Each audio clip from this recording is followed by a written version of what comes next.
लड्डू के भोग दिए सब कर सेवा,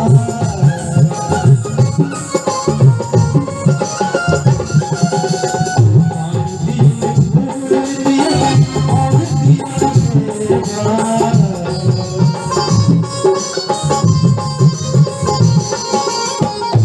लड्डू के भोग दिए सब कर सेवा, और दिया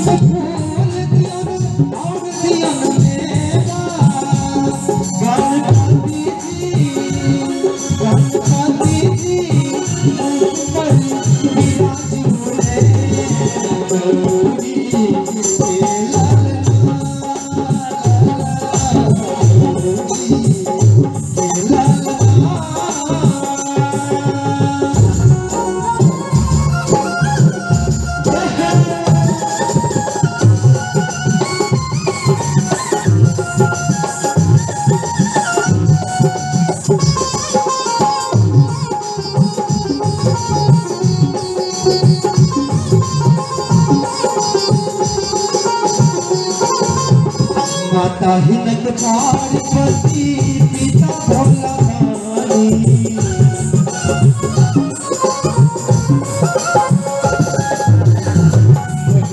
अपार हिनकर सबकी जानी।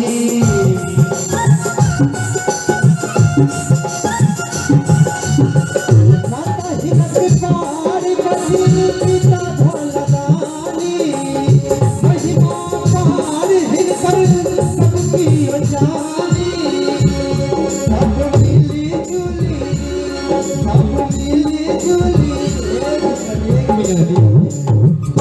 लागे नहीं छे जे हम सब पौता गांव में कार्यक्रम करब के ले लिए हैं। कहल जाय छे जे जोश और जुनून के बात आवे छे तो सबसे जोश और जुनून पंजाबी के अंदर पायल जाय छे। लेकिन आज किछ एहन काज किए नहीं कह के देखा जाए जे पंजाबी के नाम हट के आई पौता गांव के नाम आवे। तो अपन अपन दोनों हाथ उठा के और भजन के लाश करी छे, गजानन महाराज जी के लाश मनावे के कोशिश करे छी। हाथ उठा ले दोनों अपन अपन माता बहन और सब हाथ उठा के गणपति जी महाराज के आराधना करे के छे और ताली बजबे।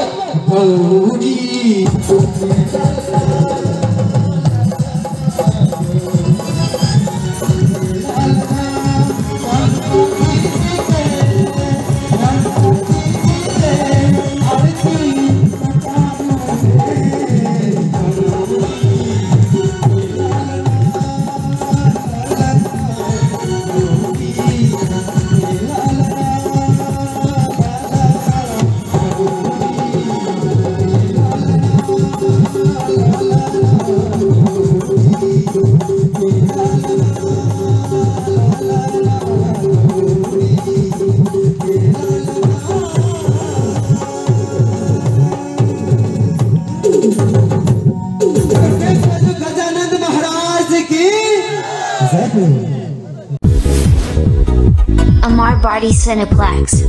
Plaza like, subscribe and share my YouTube channel.